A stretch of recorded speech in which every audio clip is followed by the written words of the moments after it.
Hoje a gente vai falar um pouquinho sobre a importância do professor espiritual, do mestre espiritual, do guru.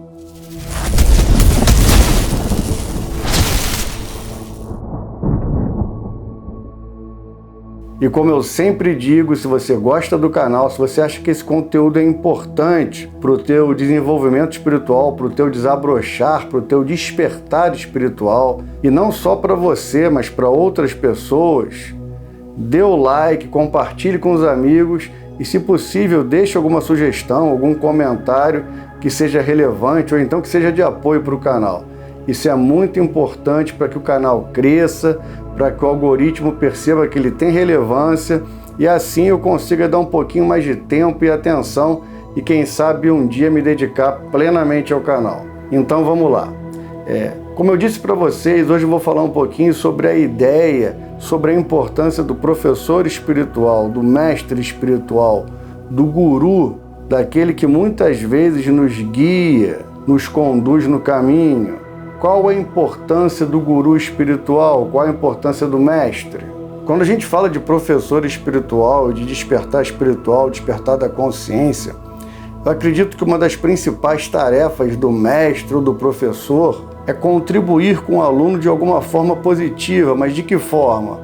Principalmente ajudando o aluno a se conectar com seu próprio senso intuitivo e natural de direção.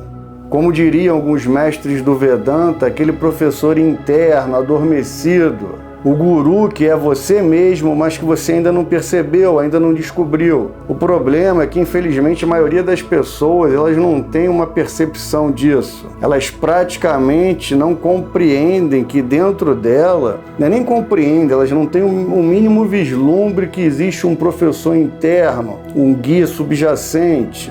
E por que elas não percebem isso? Por que elas se tornam cegas nessa questão? É porque muitas vezes elas estão tão sobrecarregadas, elas estão tão atarefadas, mergulhadas em problemas, conflitos, dramas, que praticamente se torna impossível que ela perceba isso. Ela não tem tempo nem para a família, nem para os amigos, quanto mais para uma descoberta interna, tá? Então acredito que muitas vezes é praticamente impossível perceber esse mestre interior, e principalmente na nossa sociedade tão dinâmica, nessa correria, muitas vezes mais do que dinâmica, desenfreada. Então a pessoa não percebe esse professor interno porque ela só olha para o exterior, elas não têm a mínima noção que isso existe dentro delas.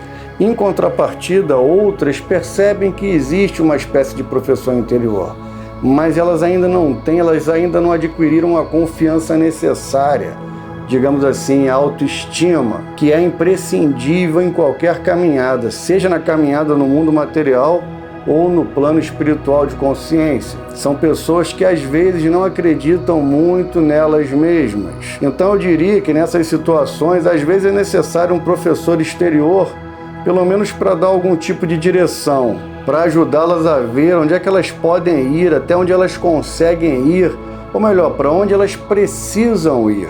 E o que elas precisam fazer nesse percurso, nessa jornada espiritual, para encontrar esse sentido interno, esse guia interior subjacente. O problema é que a maioria dessas pessoas que tem essa noção espiritual, muitas delas, elas meio que se acostumaram à ideia de ter alguém que seja uma espécie de guia, de caminho, mas isso para a vida toda. Elas necessitam quase que sempre de alguém que diga exatamente o que ela tem que fazer, o que ela deve fazer, de que forma que ela tem que se comportar, como é que ela deve seguir em frente, como devem agir nessa caminhada espiritual, tá? Elas querem meio que uma receita de bolo, um mapa da mina. E por que disso? Mais uma vez eu falei, elas têm a noção espiritual, mas algumas delas se agarram tanto a essa noção de que o outro vai mostrar o caminho, vai revelar uma verdade, que se esquecem que o mais importante é o movimento próprio, intuitivo, e como não trabalham isso, elas acabam petrificando mais ou menos essa chama espiritual que está dentro de cada um. E eu diria para vocês que em alguns casos específicos é até uma forma delas abdicarem de qualquer tipo de responsabilidade de suas ações. E como é que elas fazem isso? Como eu já falei para vocês, elas querem um mapa, elas querem um caminho do tesouro, elas querem uma receita de bolo onde o professor ou o mestre ou o guru diga para elas o que elas devem fazer, como é que elas devem se comportar, como é que elas devem olhar, qual caminho seguir, direita, esquerda, centro, alto, baixo, como devem falar, como devem respirar. Então elas querem que ele diga, faça isso, faça aquilo, não faça isso, não faça aquilo, respire assim, respire da outra forma, segure o ar por tanto tempo, se concentre de uma maneira muito específica. É claro que tudo isso é importante, é claro que o professor ou amigo espiritual, ele pode te orientar com a experiência dele para facilitar o teu caminho, para que você, com base na tua intuição própria, na tua caminhada própria, você consiga pescar, capturar, absorver o que é de interessante para você na tua jornada individual, tá? Mas isso é diferente de você ser uma pessoa dependente dessa ajuda, que é mais do que uma ajuda, é quase que um carregar no colo. Então ninguém se desenvolve espiritualmente, ninguém se desabrocha espiritualmente, num sentido de desvelar profundo, como uma cebola que a gente vai descascando até as camadas mais profundas da consciência, como aquela bonequinha que eu gosto de dar o exemplo bastante, a matriosca, que você vai retirando em camadas. Isso é um movimento próprio, você que retira essa carapaça.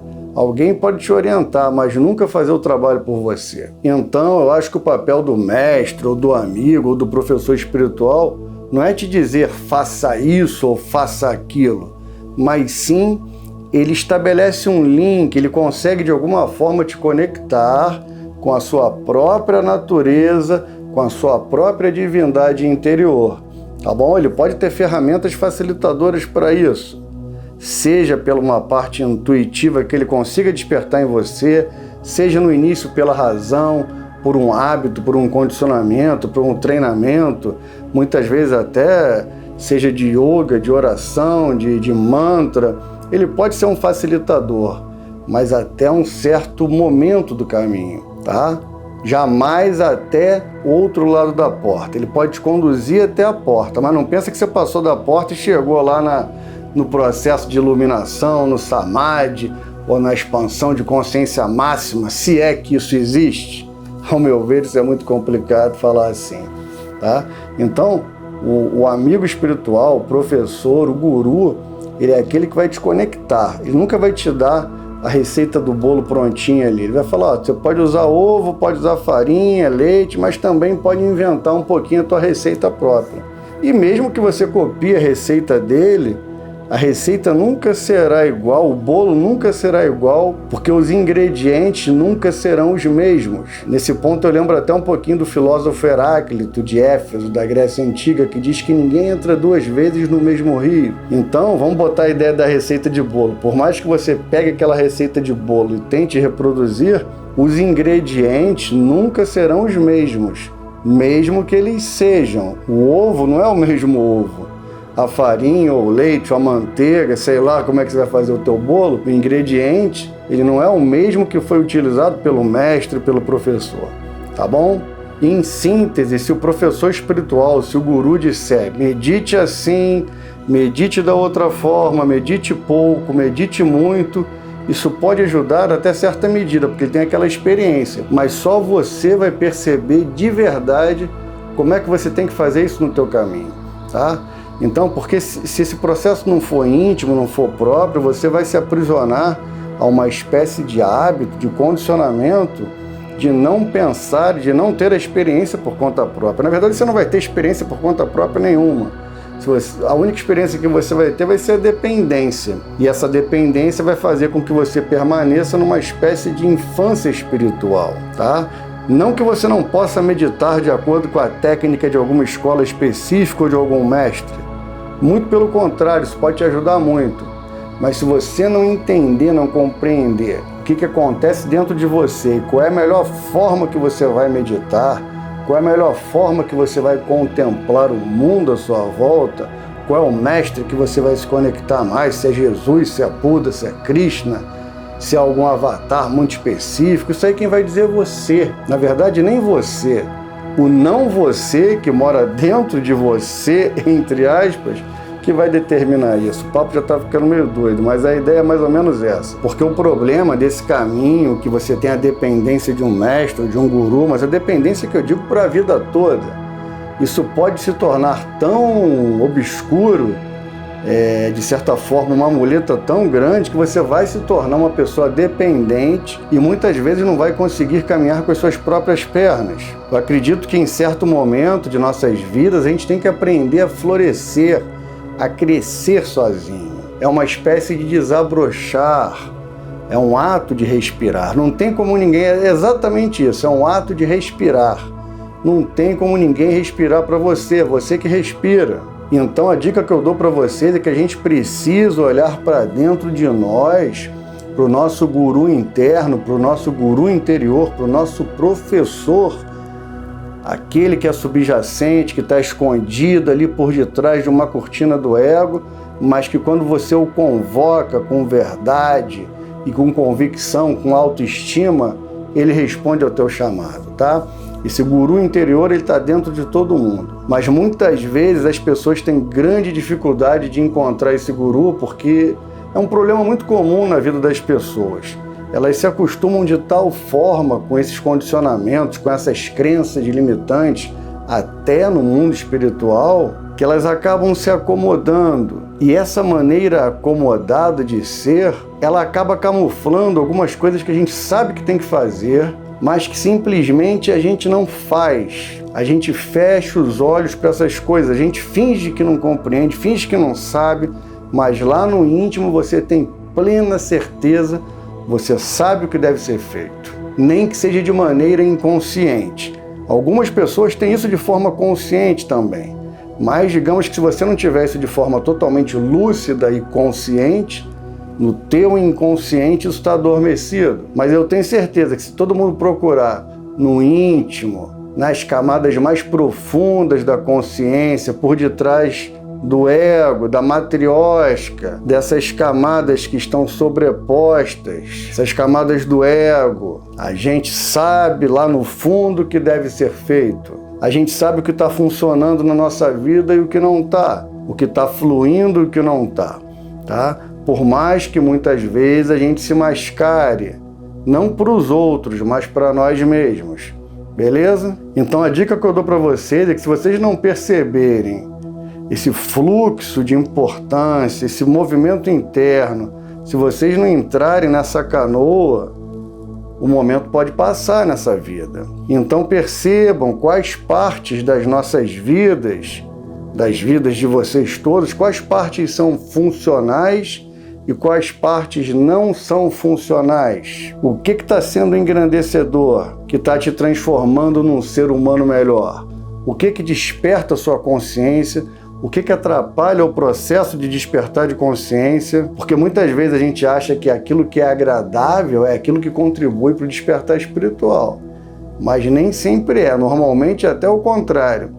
Aquilo ali que é desagradável, aquela ação que você tem que tomar, não desagradável para o outro, mas para você mesmo, aquilo ali que pode te deixar mais funcional, talvez seja o caminho do teu verdadeiro despertar espiritual. E isso quem vai perceber é você, o professor, o mestre, o guru, ele vai te conectar com esse eu que vai perceber isso, com esse eu interno, com esse eu subjacente. Então a gente tem que enxergar o que é importante muito mais do que o que é conveniente. Isso me remete um pouquinho para aquela ideia de sombra, daquelas sombras que ainda estão no nosso âmago, no nosso interior, nessas camadas do ego que ainda trabalham de forma muito vigorosa em nossas vidas.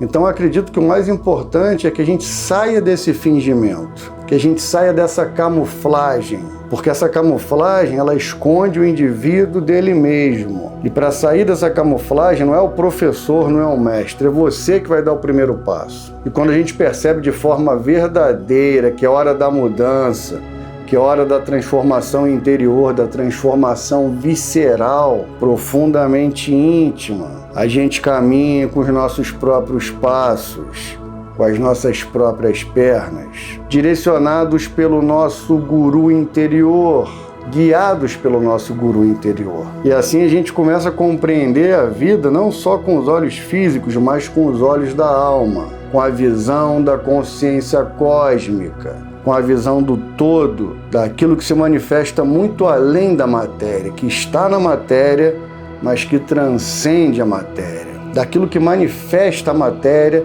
mas que é imanifesto. E depois desse caminho, desse percurso, onde você encontra o guru interior, onde você se dedica a um esforço pessoal, a um esforço de busca íntima, de intuição, depois que você caminhou bastante, você vai perceber que não precisa exclusivamente de você mesmo. Aí a gente entra no território da graça divina. Chega a um ponto que a gente caminha com esse guru interior não para descobrir a verdade, mas para estar pronto a se abrir à verdade, ao verdadeiro processo espiritual. Porque o verdadeiro processo espiritual, ele se destina à entrega, ele se destina a uma espécie de soltura, de retirada de máscara, de carapaça. E é por isso que eu digo, não existe um guru que vai fazer isso para você. Não existe um mestre, um professor. O que ele faz é te conectar com esse processo. Então, depois que ele te conecta, você caminha e caminha cada vez mais, até que você percebe que o esforço pessoal te levou até aquele ponto onde você se rendeu à graça, onde você se abre à força divina. Então, a disciplina espiritual não é para chegar à iluminação. A disciplina espiritual, se for necessária, é para te levar ao ponto onde você se rende a essa graça. Mas você não tem que acreditar nisso porque eu estou falando, porque o teu guru está falando.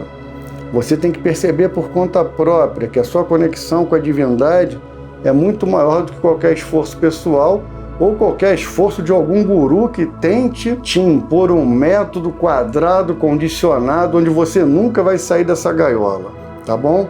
Então toda a luta, todo o empenho pessoal tem que partir de si mesmo.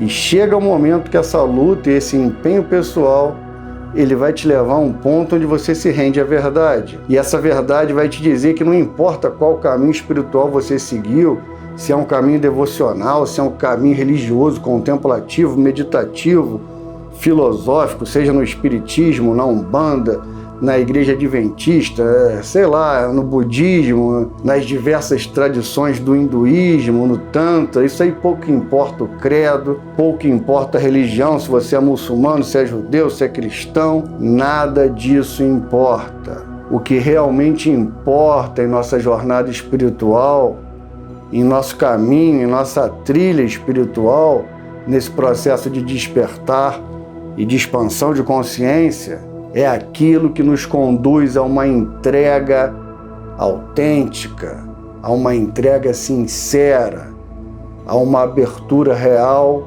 à força divina, aquilo que nos conecta ao Criador, aquilo que nos conecta à Mãe Divina, a Deus. E quando a gente caminha de forma consciente e espiritual, e é conduzido a um estado espontâneo de consciência superior, de consciência sublime, não superior no sentido de estar acima dos outros, mas é de consciência mais depurada.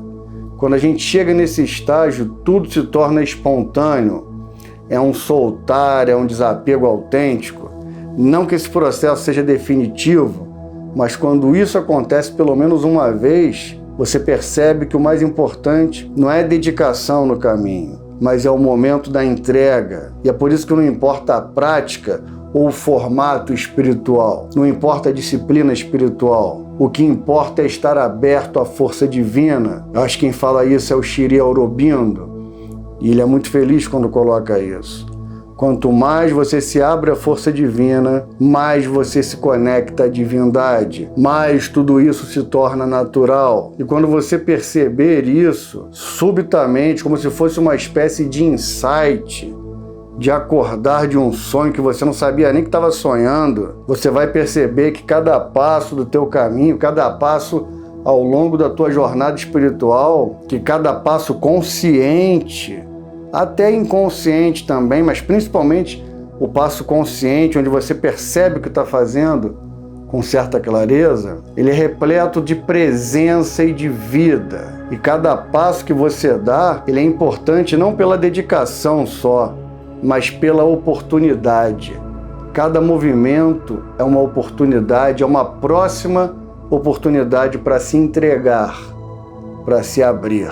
Mas não me compreendo de maneira equivocada. Eu não estou falando que não é importante nenhum tipo de esforço pessoal, de dedicação, de suor, de professor, de mestre, de amigo, que muitas vezes é importante na tua disciplina, no teu condicionamento espiritual. Eu não estou falando que isso aí não tem importância. Isso é muito importante para muitas pessoas ou para todo mundo em alguma reencarnação ou em alguma parte do caminho.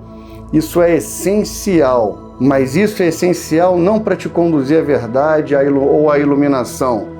Ele é essencial para te levar ao ponto onde você esteja preparado a render-se à graça, a render-se a Deus. Porque no fim toda a espiritualidade se resume a isso. Se resume a um soltar da ilusão, a um soltar do eu separado da realidade cósmica. E é por isso que o verdadeiro despertar nada mais é do que abrir mão da maneira que a gente acha que o mundo é.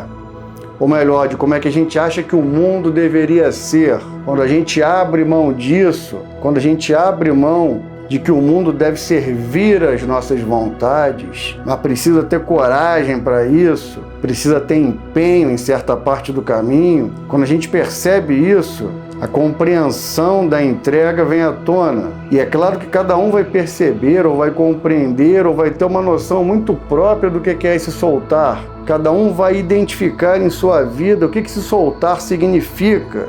Significa para si.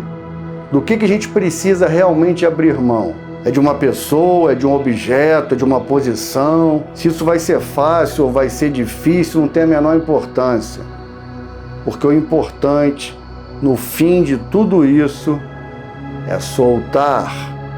Então, o professor espiritual, o mestre espiritual, o guru, nada mais é do que uma forma de te conectar consigo mesmo, com seu professor interno, subjacente, com o mestre interior. O guru é um link, o professor é um link que te conduz a uma porta, mas aquela porta não é a porta final, pelo contrário, é a porta de início. E lá dentro existem vários caminhos, mas quem te guia dentro dessa porta não é mais esse professor externo, mas sim o guru interior.